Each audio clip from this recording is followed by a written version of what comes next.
Welcome everybody. Thank you for being here for the Harlan and Gray Street Bikeway virtual public open house. Again, thanks for being here. We've got a few folks here. I saw that the fire chief was here from your district, so thank you for being here. Thanks for everybody for taking time out of their day. This is the first focused public meeting in this series of a few different types of meetings we're having. We've spoken with some stakeholders so far, and you'll find out a little bit later. We're going to be back to speak with the RNO a little bit later. So, excuse me. So here we are with our first focused public meeting, and it looks like, I think I just saw that Councilwoman Sandoval joined us as well, if I saw that. Yes, thank you also for being here. She's here representing you all. So I want to give you a bit of an orientation here, given that a lot of people aren't familiar with this Teams platform. During the meeting, I want you to know right now the meeting is being recorded, and it will be available on the website afterwards, after the meeting, sometime end of next week or beginning of the following. So feel free to, refer your friends and neighbors to that if they weren't able to make it today. You all come in on mute. If you have any questions, we suggest you type them in the chat box, and you're welcome to do that at any point in time. I know that there are some folks here on the phone as well. And so you all are welcome to email bikes@denver.gov, and you'll be able to see this here. It's bikes@denver.gov.org. Project information is at bit.ly/Denver Bike Paving. And we'll do our best to describe the slides as well as we can for those folks who are on the phone. And the last thing to let you know is just that we'll have Q&A sessions throughout. So you may post your chat or your question in the chat whenever you'd like. However, we'll probably be answering them at 2 or 3 set points throughout. So if you'd like to have your video on, you're welcome to. If you're having bandwidth issues and discussion is getting choppy, under the 3 dots here, right next to the raise hand, there's an option to turn off incoming video. And then obviously the camera off button would turn off your video for us. Like I said, your mic's already off. You're welcome to raise your hand or click on this little thought bubble for the chat. Just a reminder overall too that you're all here with friends and neighbors, or neighbors and hopefully friends. So please be civil in your discussion and recognize that there may be differing viewpoints too. So I see a raised hand for Jim. Is your question a tech question or related to? Maybe we can get him unmuted really quickly and then move on. We can't hear you right now, but Drew, can you unmute Jim?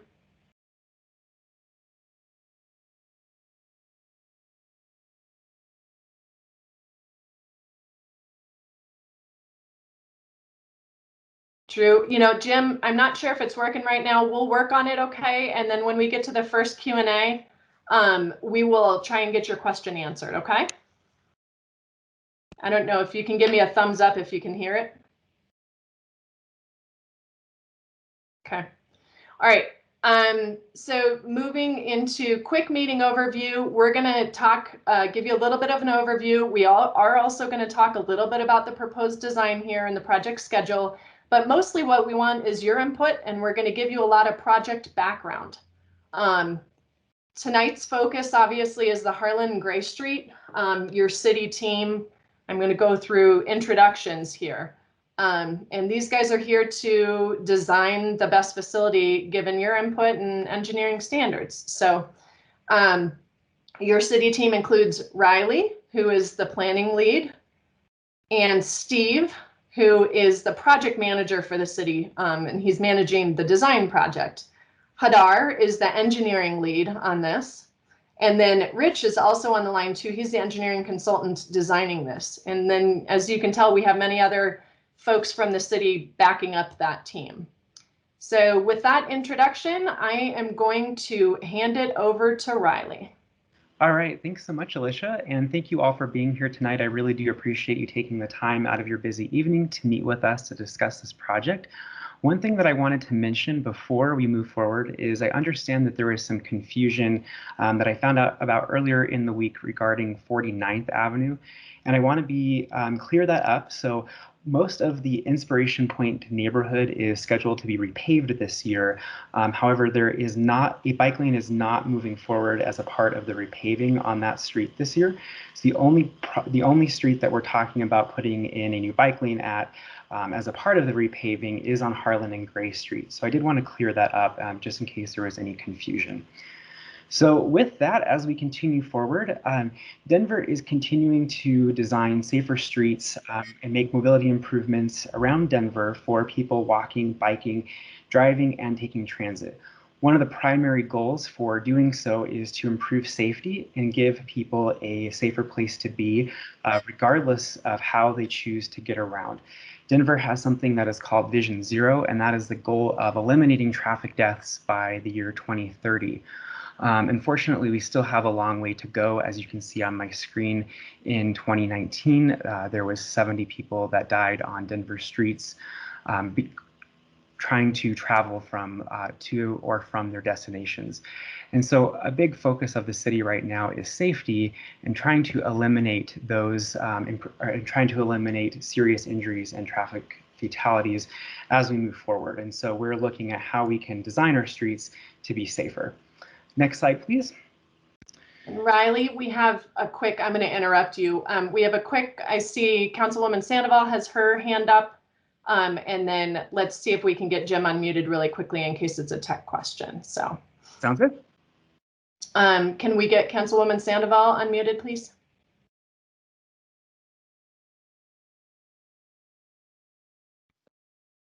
There we go. Oh.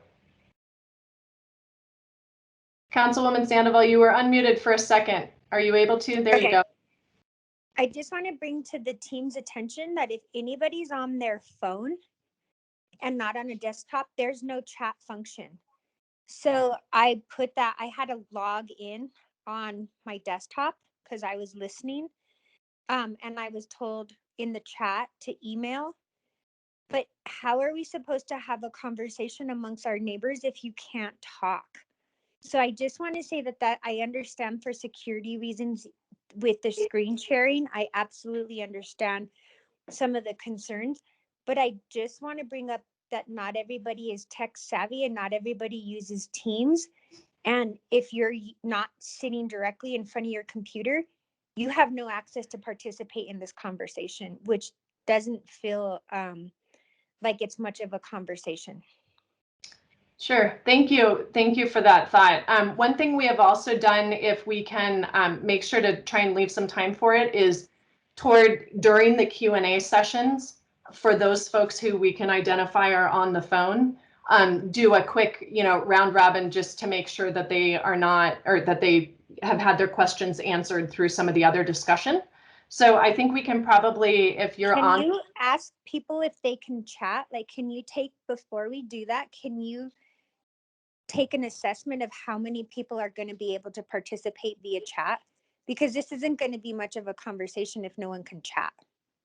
So can people raise their hand if they can find the chat button? Sure. And the raise your hand button as well.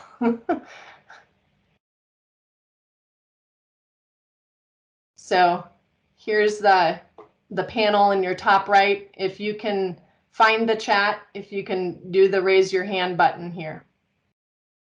So I can't see all the participants. So if whoever's presenting, how many are guests? How many can actually, of the people who are in attendance, can the majority of the people in attendance participate, or did we create a meeting that can't have an actual participation? That's just what I'm wondering. Yep, we have quite a few folks who do say that they can chat, and we also have people in the chat suggesting that they can chat as well. So we'll try to make sure, Councilwoman Sandoval, thank you for your concern, and we'll try to make sure that we give those who are, yep, we're getting more hands here as we speak. Give those who aren't able to time towards the, during the Q&A session here to speak if they need to.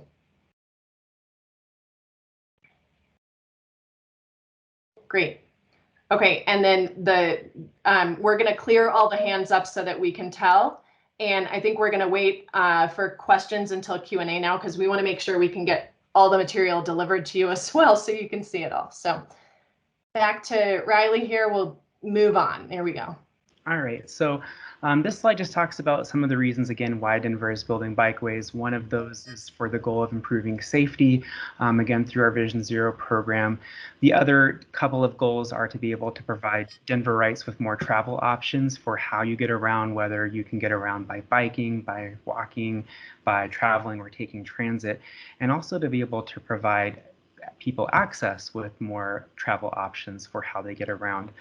On the next slide, it talks about kind of the role of DOTI. So as you probably know, DOTI manages the public right-of-way, and that includes everything from the sidewalks to the roadway to our intersections, and kind of everything in between. And so oftentimes as we're thinking through making improvements, we're thinking about allowing people to be able to travel on the street safely, and be able to get to their destinations, and provide them more options for how to do so. And one of the things that comes up when we're thinking about how to do that is oftentimes giving people dedicated space to travel on the road safely, whether that be transit biking or by walking. And so that leads me to my next slide, which is again kind of why are we building safe, comfortable bikeways. I talked a little bit a second ago about dedicated space. So only today, about 16% of Denver's population would feel comfortable regularly riding a bike. And that is if there isn't dedicated space. And so what I mean by that is if there isn't a dedicated space to ride on the roadway, only about 16% of the population would feel comfortable riding a bike in shared traffic. On the next slide, though, about 75% have indicated that they would be potentially more interested in riding a bicycle if there was comfortable places to do so. And that really is one of the primary reasons why we're talking about bikeways. This is something that we've heard through our community outreach process, that there is a desire to expand bicycle infrastructure in Denver. So on the next slide, as Alicia mentioned earlier tonight, we are particularly talking about Harlan and Gray Street between 49th and 52nd. So it's that little stretch right there that is about 3 or 4 blocks long. And back in 2011, there was a citywide bicycle master plan that was developed. And that was the plan that identified this street as having a bikeway in the future. And then that was confirmed again during the Denverite process that took place in 2018. And then that brings me to where we're at here in 2021. So as I mentioned earlier, a lot of the streets in the Inspiration Point neighborhood are planned to be repaved in 2021. And because Harlan and Gray Street happens to be repaved this year, or will be repaved later this year, that actually provides us with an opportunity to be able to put that bike lane down that was identified in that original plan. And so every year, the city of Denver repaves about 400 or 500 miles of roadways. So we basically redo every street in the city almost every 10 years. And I wanted just to highlight the fact that it's only about 10 of those 400 or 500 miles of roads that we repave every year. It's only about 10 miles of new bikeways that get installed. So we don't put a bikeway on every street that we repave, and so I just wanted to make that clear. There's a lot of streets that get repaved where we don't put down any new bike infrastructure. So this just represents a really small portion of that program. And I understand that there's a lot of different concerns from a transportation perspective in this neighborhood, especially when it comes to speeding and sidewalks and being able to get across the street safely. And there are a lot of different ways that the city and DOTI in particular gets projects done and makes mobility improvements. Some of that is done through our sidewalk gap program. Some of that is done through when we maintain our signals and rebuild our signals. Some of that is done through maintenance, and some of that is done through paving. So there's a lot of different ways in which we get projects done and a lot of different ways from which projects get funded. And so I realize that, again, that there's a lot of different priorities within this neighborhood, especially when it comes to transportation and improving the streets and making them safer. The reason why we're talking about this specific project that's regarding the bike lane on Harlan and Gray is, again, because of the paving opportunity. So I just wanted to highlight that fact. So we're going to pause there before we jump into some more details about the project, and we will take some questions. Yep. So I want to first bring up this idea of how we can best have a conversation here. Thank you for continuing that. Somebody pointed out too that the question of folks being on the phone, some folks are on the phone with an actual call-in number, but those who are on the phone on the actual Teams app or Teams interface on your phone, there is a chat function there. So even if you are on Teams interface on your phone, there's a chat in the upper right-hand corner, and somebody posted that to the chat to how to find that. So thank you for that. Again, we will come back to the other folks as well. So the first question we have is in the chat is about the 70 listed fatalities that you mentioned, Riley, and about which ones, if any, are on this area. So we will give a little bit of the crash information that we have when we get to existing conditions. As you are putting your questions in there, recognize that right now we're trying to answer questions on the material that's presented so far, because we're going to be talking about existing conditions and the proposed facility type in a few minutes here. Lastly, on the question and answer front, we are certainly trying to share information during this meeting. And as I mentioned, you're welcome to email that bikes@denvergov.org, and we will be hosting office hours afterwards as well if you wanted to have a one-on-one. So there are many opportunities. This is just one of them. So there is a question on here that kind of has to do with how this project fits into improvements in the community about paving. This will be for you, Riley. Does the paving opportunity then trump the priority of other pressing projects that do address pedestrian traffic and speeding?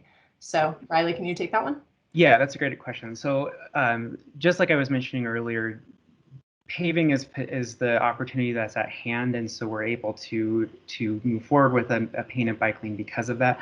However, that doesn't mean that we've forgotten about the other needs or the other improvements that are needed in the neighborhood. And so we will be coming back to those. It's just, again, this was the paving was the opportunity that's at hand. Putting in a bikeway at this time does not preclude those improvements from happening in the future either.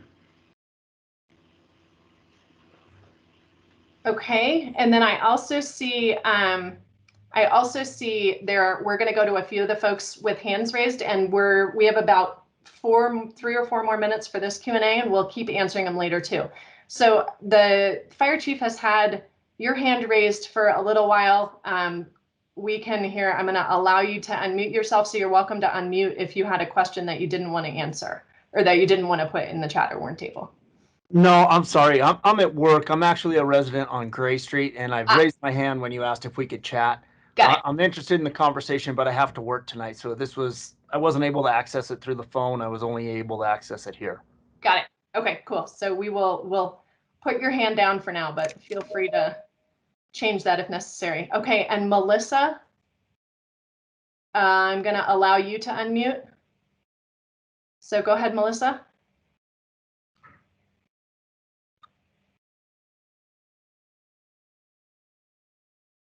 Okay.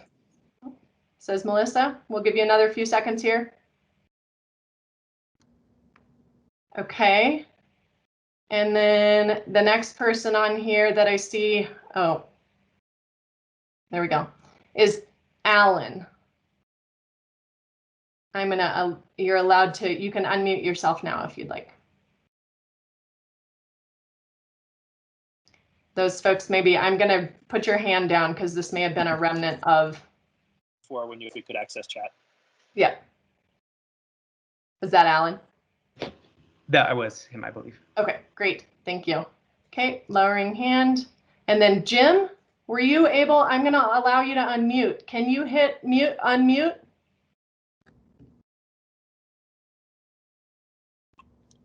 Hit the little microphone one. There you are. Can you hear me? Yes. Okay, I'm just a little confused on the, let's say I have a couple minutes of input I want to make. It doesn't have to be right now. Would that be under the Q&A time?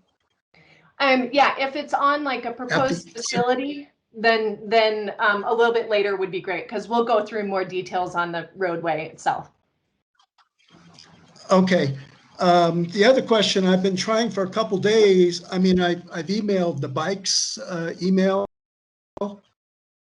and didn't get a response. And then I emailed the bikes, telling them I didn't get a response, and I didn't get a response. So I'm not sure who's at the bike email thing to just say that they received my email. So I can take that question. We do monitor that. It's monitored by about 4 or 5 of us. So I apologize that you haven't gotten a response yet. I will take a look at that and make sure that. I don't need an answer. I just like a statement that you got my email. Yes. Yep. I'm happy to do that. Okay. And later in the meeting, if we have some input, we can have a minute or so of input. Absolutely. Yes. Absolutely. Great. Okay, I'm muting again then. Okay, and I lowered your hand, so assuming you still have input at the second or third Q&A, please raise your hand again. We'll make sure to get to you. And then the last one here, I think, and some of the speed humps and things like that, we're going to cover that later. So let's talk about those in a second. But last one here with the hand raised is Bob Lorenz. I'm going to allow you to unmute.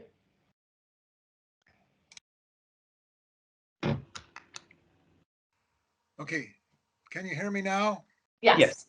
Okay, I walked the hills many times from 49th at Harlan down to the bus stop at 52nd at Gray Street. And I think there's more than just me walking that route, but the bicycle route and the walking route are the same, and they're the same color. I think if you would distinguish between half of it for pedestrians, maybe painted in Korea, they use red bricks, but some color for pedestrians and another color for bicycles would make it a lot safer. That's my main suggestion. If not that, a sidewalk would be great, but I know that may not ever happen. So at least a designation, or even the word pedestrian on this side and bicycles on this side. I know that will narrow it down, but at least it'll give the person walking a fighting chance when they're walking down the hill and a bicycle comes zipping down the hill at double or triple their speed of walking. And since you notice 28 people have died walking, but I think 3 people have died on bicycles, it's a lot more dangerous to walk than it is to ride a bike. That's all. Great. Thank you. All right, I'm going to lower your hand again as well. And I think we're going to, there we go. We're going to move on, but please keep your question if we didn't get to it this time. And we'll have 2 more Q&A sessions. So moving on, I think that this goes to Hadar. Actually, I'm going to take these first couple of slides. Oh, so got it. And then no problem. So again, this is the area that we're looking at. We're currently looking at just between 52nd we're looking at Harlan and Gray Street, just between 49th and 52nd. So that's where that dashed gray line is at. So again, I know that there was some questions about 49th, and just again wanted to clarify that we are not moving forward with 49th at this time. We're just looking at Harlan and Gray as a part of the repaving this year. So again, wanted to make that clear one more time. One of the things that this would address is there's a gap currently, as many of you know, that exists in the Clear Creek Trail. And so one of the purposes of this project is to finally kind of address that connection as we're able. So if you can go ahead and go to the next slide. So again, what we're looking at is a striped bike lane. when the street gets repaved, we have to repaint the striping. And so that's, again, why there's that opportunity to do this as a part of the repaving. And what you see on this picture is an example of what that looks like. Next slide, please. So again, some of the benefits. Oftentimes what we'll do based on the feedback that we hear from the community as we're working on the designs for these projects is there's sometimes an opportunity to address some of the other concerns, and we'll talk a little bit about that in just a minute. But some of the benefits, again, are being able to provide that gap in between the Clear Creek Trail as it exists today, so connect either side of it. And then again, another goal would be to improve safety. One of the things that we've noticed on the corridor is that speeds are pretty high, and one of the benefits of having a bike lane is that it helps to narrow the roadway. And when you narrow the roadway, it has the effect of being able to visually kind of discourage speeding. And so that can be a benefit of these types of projects as well. And then again, just being able to connect destinations. So if you can go ahead and go to the next slide, I'm going to hand it off to my colleague Hadar, who is going to just kind of highlight some of the things that we've seen so far. Before DOTI does any design work on a project, or before we start kind of looking at it, we will research it first, so we'll understand how the street works today. So we'll take a look at speeds, crash data, and then look at parking utilization, that kind of thing. So we'll look at all of those different things prior to designing a project. So just wanted to point that out. Hadar. Hi, everyone. My name is Hadar, and I am DOTI's engineering lead for this project. I'll be walking us through the existing conditions in the field today. We've broken the project area into 3 typical sections. The first section shown here is Harlan from 49th to 50th. This is a smaller than typical cross-section with parking and travel lanes in either direction, and there's currently no dedicated bicyclist space. As we begin to approach 50th, there is a downhill segment in the road, which is shown in the photo here, and the speed limit is posted at 25 miles per hour. The second typical section is Harlan from 50th to 51st. Here, the downhill continues and begins to curve, which may cause some sight issues for vehicles traveling downhill. Bicyclists traveling uphill may potentially be using the paved shoulder on the east side of the street. However, there's still no official dedicated space for cyclists. In the downhill direction, the vehicle lane opens up to 17 feet, which is a big jump from the 10 feet shown on the previous slide. And our final section is Gray Street from Clear Creek Drive to 52nd Avenue. The parking is reintroduced here, and we see a roomier cross-section. There are some bends in the roadway, but no grade changes. As has been the theme throughout our corridor, the cyclists do not have a dedicated space. Like Riley said, before we design a project, we collect as much information as possible regarding the study area. For this project, we have collected speed and volume data as well as parking data. For the sake of our speed and volume discussion, I'm going to be breaking the corridor into 2 segments, the Harlan stretch and the Gray stretch. 85th percentile speed is defined as the speed which 85% of observed vehicles travel at or below. So 85% of traffic on southbound Harlan Street travels at or below 28 miles per hour, while the northbound direction has higher 85th percentile speeds of 34 miles per hour. Based on what we saw in the existing conditions, we understand why this is happening. The vehicles are taking that downhill segment at higher speeds. Harlan sees an average of 1,600 vehicles per day and 60 bicyclists per day. The difference between vehicles and cyclists on Harlan is significant. However, when we move to Gray Street, we see a much closer breakdown. The amount of travel on Gray Street is almost evenly split between bicyclists and vehicles. And as we review these numbers, this is something that jumps out at us when we consider the need for a dedicated bikeway.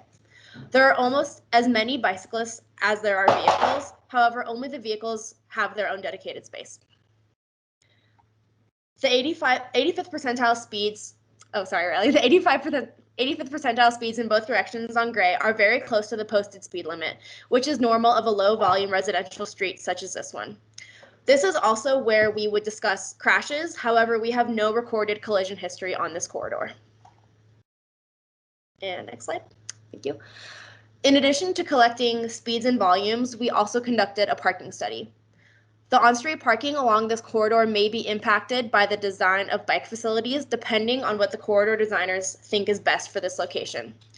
To understand the potential ramifications of removing parking along the corridor, a parking study was done in order to document existing conditions relative to parking availability, capacity, and occupancy. Keep in mind that there are both benefits and challenges to parking removal. Due to the residential nature of this corridor, the parking study was conducted on a weekday morning from 5 to 6 a.m. This is when we expect to see the on-street parking being used at its highest rate. The results of the study are shown in the image. As you can see, the parking occupancy on almost the entire corridor is between 0 to 15% occupied, which means that there is at least 75% of parking available. One small section along Gray Street, the section closest to the Clear Creek Trail crossing, showed a higher parking utilization of 31 to 45%.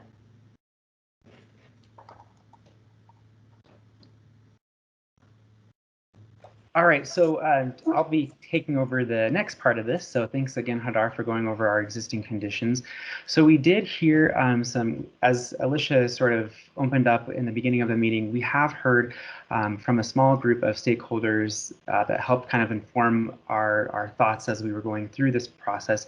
So I just want to talk about how some of the feedback that we've heard so far has informed where we're currently at. And then again, of course, we still want to be able to hear from you. I do want to mention that we're looking to be flexible in our design process since we are still early on in that process. So if you can go ahead and go to the next slide, Alicia. So we've heard a number of different comments, especially related to a lot about safety, and we heard some other comments regarding challenging intersections, and so we'll talk about how we've addressed that in the future. We also talked, there was a question about parking and what do I do when I have guests present, that kind of thing, and so we'll talk about that in the next couple of slides as well.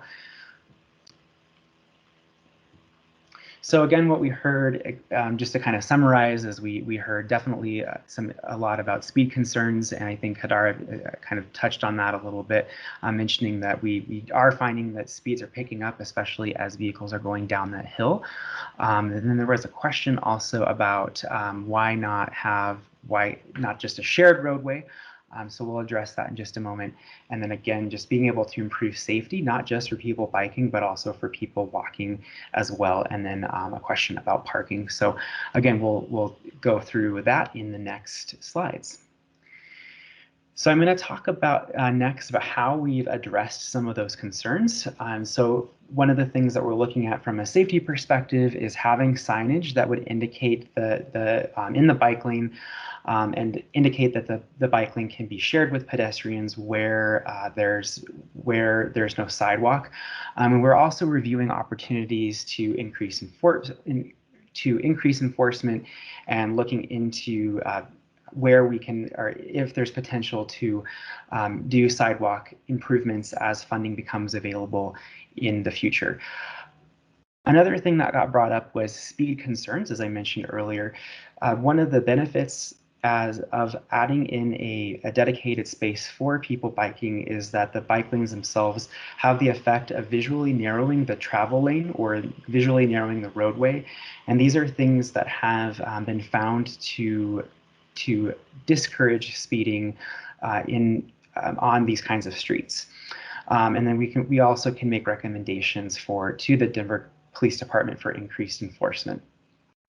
Next, for couple other things for parking, for the majority of the corridor parking will be able to remain on one side, and so we'll discuss what that looks like. And so do you want to mention that as well? And then in terms of the question of why not a shared roadway, again, as Hadar mentioned, we have pretty much almost in some cases or in some sections of this, almost as many people biking as we do driving, and then that combined with the speeds that we see really feel that we're trying to provide the safest environment possible by, again, providing that dedicated space. All right, you can go ahead and go to the next slide. So just to kind of highlight that in a little bit more detail. So as far as what we can, as far as how we've addressed that or how we'll plan to address that in the design, one of the things that was brought up again was just the being how to more clearly mark the intersections, especially where Clear Creek Drive meets up with Harlan and Gray Street.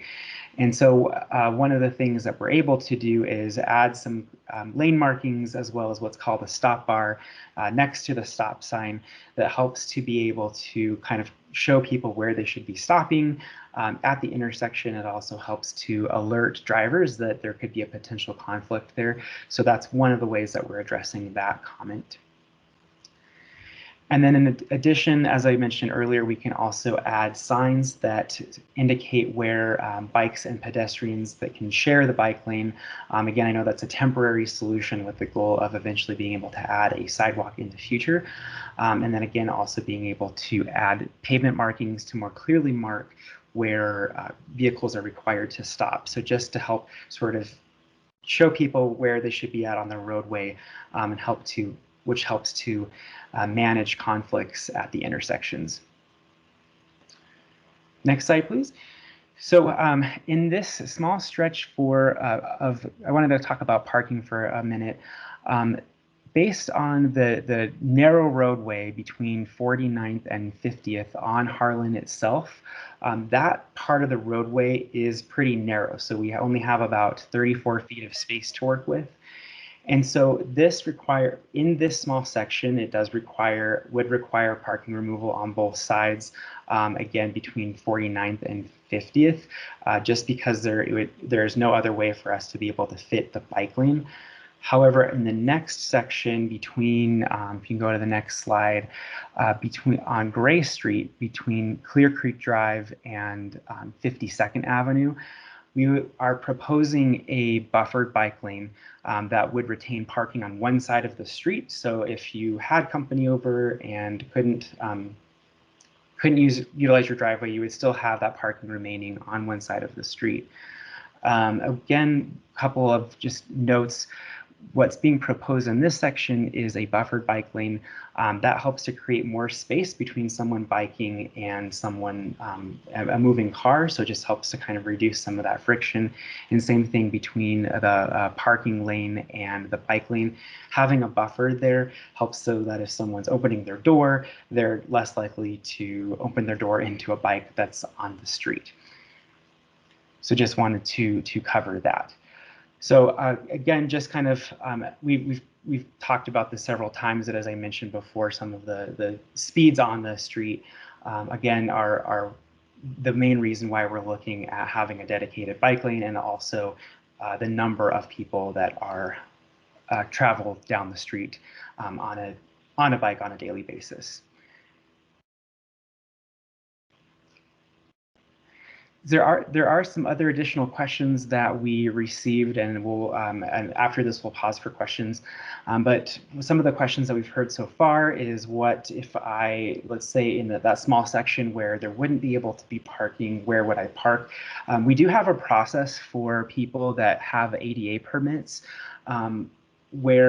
so if you have an ADA concern, if you have a disability and require an ADA parking spot that's on the street, we do have a process that allows for people to apply for a permit, which would be able to allow them to still park where they need to. Another question that came up was, where do I put my trash? And so you would still put your trash where you do today. So if there was a bike lane installed, you'll notice on the picture that we have showing on the screen, you would actually simply put your trash bins next to the bike lane.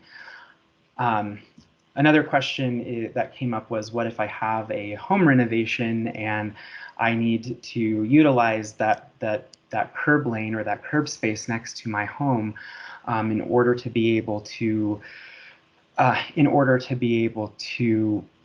do the construction work on my house.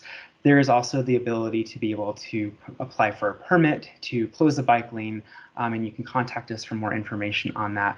And again, that will help or provide us with information, or you're able to basically apply for a permit to temporarily close down the bike lane for that. And then again, where do delivery vehicles park? Delivery vehicles would be able to park on the side streets still. So those are some of the questions that we heard so far, but I realize now that a lot of you probably still have additional questions and additional feedback, and so that's where we're going to pause for some additional questions and feedback. And I also want to note too, given some of the discussion and the number of raised hands, and some folks who are more comfortable asking in person, that we're going to try something. We're going to try well, it's not unmuting you all. We're going to try allowing you all to unmute. So pushing the, kind of release button and just let you all raise your hand. I'll try and call on you and just make sure that we're trying not to talk over each other and civil with each other. And while we do that, interspersed, we're going to try and answer some of the questions that have been coming in via chat, because I know that there are quite a few there as well. So we have, just as a note, we have 2 more slides after this, and they're critical slides, so I want to make sure we leave a few minutes for that at the end. But I think we can probably leave about 8 minutes for this chat session to see how many questions we can get to. So first off, I know that Jim, you had requested time later, and I told you you'd get it. So maybe you can go ahead and unmute. Looks like you have done that. Okay. Just first off, let me say I'm very pleased with what I'm hearing. I'm concerned about safety issues on Harlan and Gray. I do take a walk almost every day down Harlan, Clear Creek Drive, Chase Street, back up to the park. And it's almost every other day that I see a car or truck run the stop sign at southbound Harlan. And it's not even a slowdown, it's just straight on up. So it's very unsafe, considering that's where the bikes are coming out. And I often fear that kids will be leading their parents and coming out into the street first. And there's cars that will not slow down. They'll just absolutely run that southbound Harlan at 51st stop sign. I'm also concerned now too, and this, I think a lot of this stuff will be taken care of, but I see a couple of young girls, maybe 6 or 7 years old, on their bikes, and I see them going westbound on 49th. Then they go northbound on Harlan towards the hill. And I'm just really concerned about the cars and trucks that are coming up the hill, the cars and trucks that are going down the hill, and for them to get safely down to the bike trail. It would be a great thing for me to see. So that's all I have. The only other side issue, and this is isn't in the area, maybe this is something for the police, but I have alerted the police to this. On 49th, and they're going southbound to the light at 48th, they will often speed up 50, 60 miles an hour just to make it that light at 48th and Harlan. And that's been really, I think, scary for me just to watch them do that. That's all I have, but just let me finish by saying I really appreciate this. I think it's going to turn out to be a really positive for the neighborhood and for the bicycle riders. Thank you. Great. Thanks so much, Jim. And one of the things I was going to mention on 49th, I know that there is some concerns I've heard in the past about speeding on that issue, so thanks for bringing that up.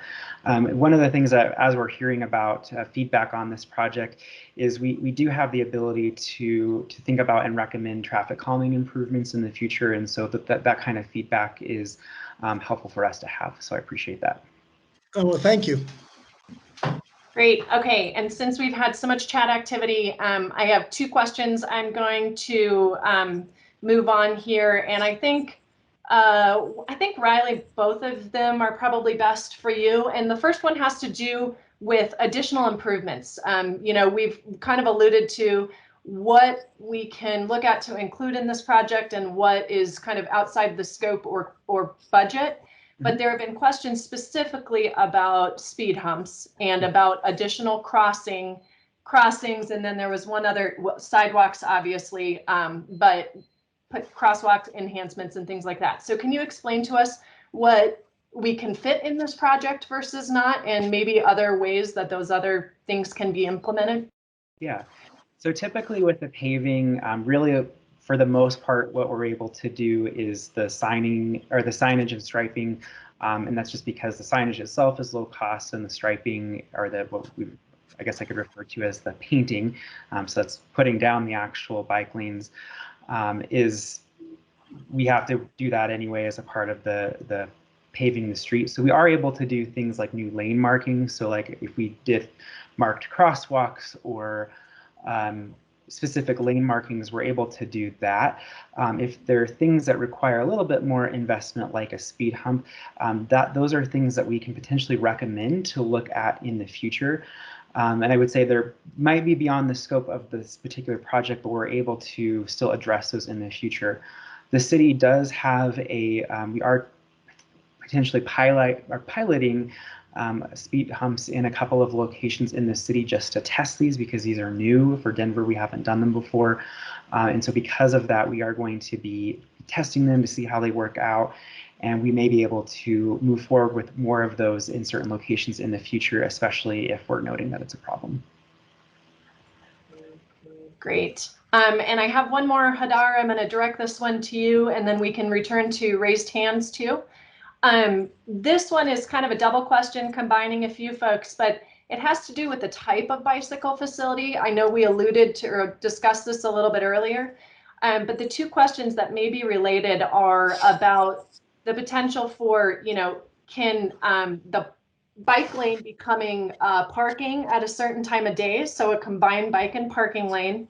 And there was also a question earlier up, if I can find it, about whether bicycles would find a multi-use lane, like it says, like one that's going in on 49th, whether they would find that more comfortable, or having one of those here would be provide more consistency.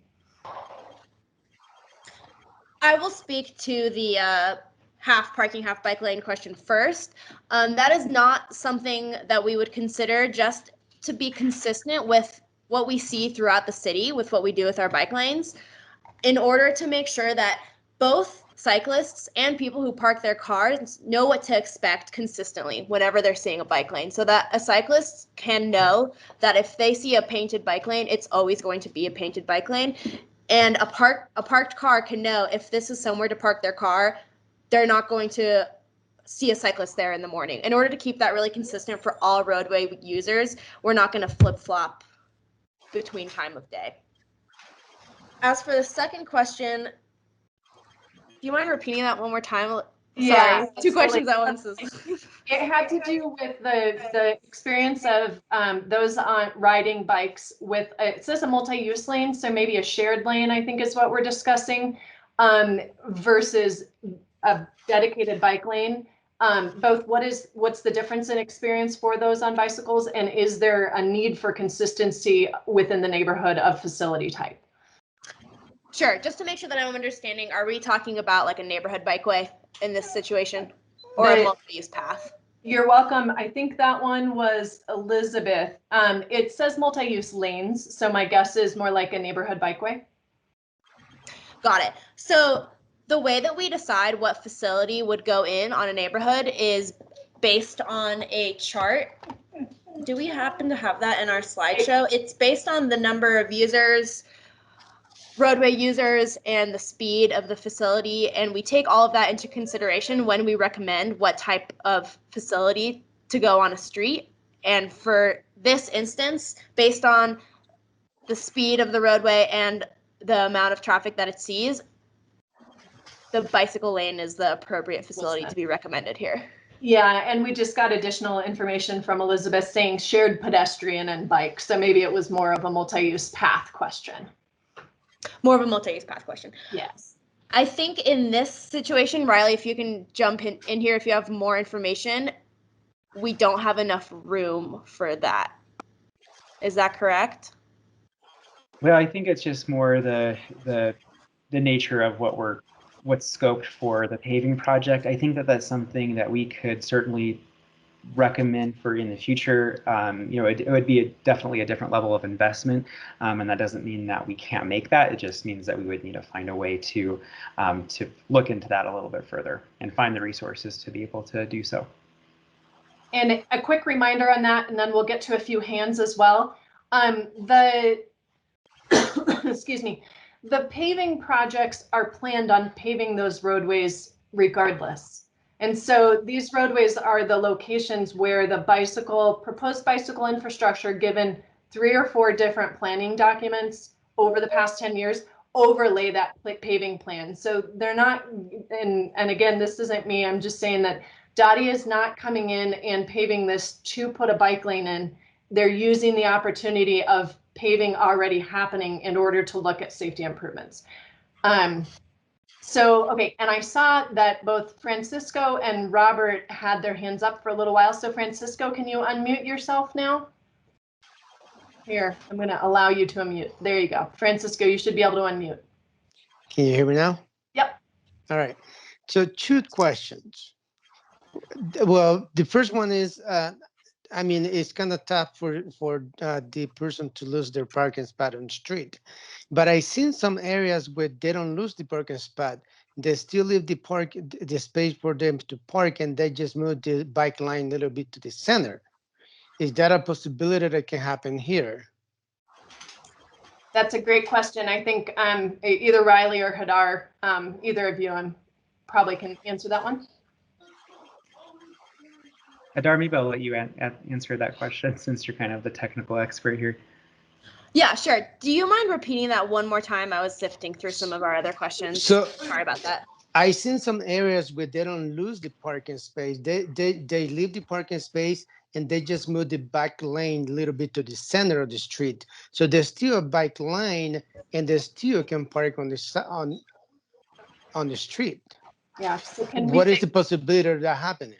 Can we fit in both the parking and the bike lanes and the travel lanes? Yeah, that is the big question, and that all has to do with the amount of space that we have on the roadway, as well as our minimum requirements. We want to keep a 10-foot travel lane here and a 5-foot bike lane. And so with keeping that 8-foot parking lane on one side, it kind of comes down to the numbers of, is there enough room to keep the minimums in order for the vehicles and bicyclists to travel safely. Thank you. And then Robert, it looks like Robert Balich. And let's see, let's allow you to unmute. You've had your hand up for a little while, so I think you can unmute now. Oh, try it again. Can you hear me? Got it. Just some comments. I've lived here on 51 Gray Street for 41 years. I've never seen any complication with bicycles or cars.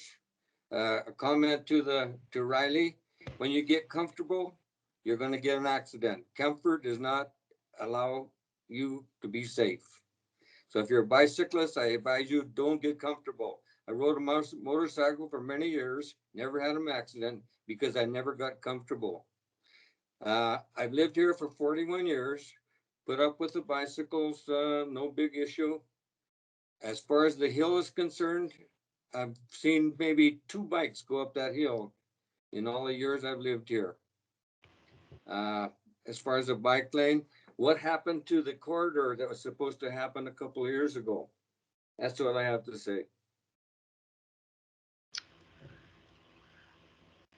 Thanks for that comment. I am not familiar with the corridor that was supposed to happen a few years ago. I'm wondering, Karen, maybe who has joined me. Why did we all forget about that already? It was 2 years ago. They're going to cross the trail, take the bike path completely out of here. They're supposed to cross the trail. The trail was supposed to cross Clear Creek near where it comes into the street now, go across the creek on the other side, on the west side of Clear Creek, cross 52nd near the underpass for I-76, continue down, and then cross back over.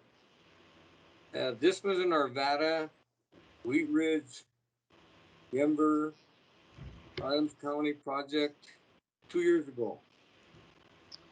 There's drawings, there's all kinds of things about it. I can give, there's even a link on there still yet today. It's called Clear Creek Corridor Master Plan. Great, thank you. We're about out of time. I'm going to give Karen a crack at that. If Karen, I don't know if you're not on mute here, if you're familiar with that, and maybe some of the other folks are, but we'll make sure to dig back into that to look at the timing. The comment that I have there is the master plan fixes everybody.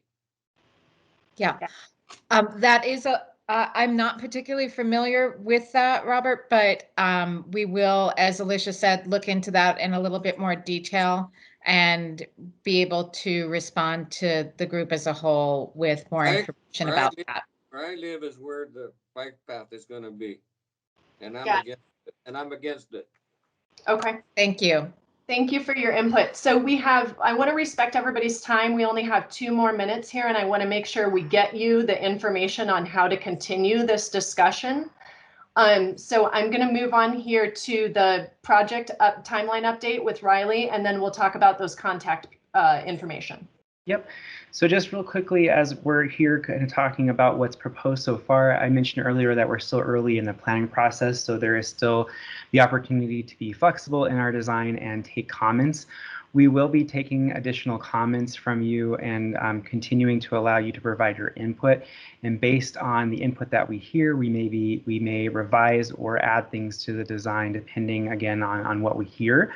And then the goal would be to report back at future Inspiration Point RNO meeting as a follow-up.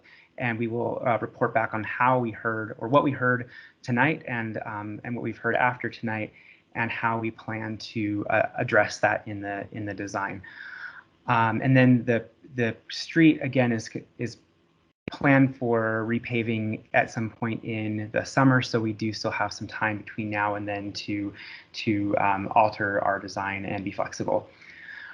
We do still want to continue hearing your input. I realize that not everyone, that we weren't able to hear from everyone that might have had a comment, and we do have the chat information saved, so we'll have that as well. But you can continue to provide comments at the bikes@denvergov.org. So again, that's bikes@denvergov.org. If you email that particular email address, you are able to continue to provide comments and feedback on what you heard tonight. We will also be posting a recording of this meeting on the project website, which is bit.ly/Denver Bike Paving. And on that website, you'll be able to view a recording and also be able to see any future updates on the project. So we'll try to keep everybody informed as possible as we move on. You are also at that website, if you visit there, are able to sign up for office hours with this team, and where you can share your concerns or ask additional questions. So still additional time to be able to provide your input and discuss any concerns or questions with the project team. And one more related question about timing, since I think this applies to everybody. For the installation, as Riley said, it's kind of generally a summer timing, but the paving team it takes them a little while to set their schedule, and it varies a little bit. So we will certainly, after these next few meetings, we'll let you know when any changes might be taking place. But right now we don't have a specific date for that except during the paving season. So we'll get you more details during that RNO meeting in April. Okay, so I know this has been a very interesting and involved one. Thank you everybody so much for giving all your input. As Riley said, we've cataloged them all. We're going to be providing a Q&A response on the website once we've done all this meeting post-processing. So don't think if your question wasn't answered immediately in this meeting that it's gone away. We're going to be processing those and internalizing them, cataloging them as well. So again, bikes@denvergov.org, or continue in this chat for a minute here, or check back at the website. So thank you all for your evening, and we will see you at the next meeting in April.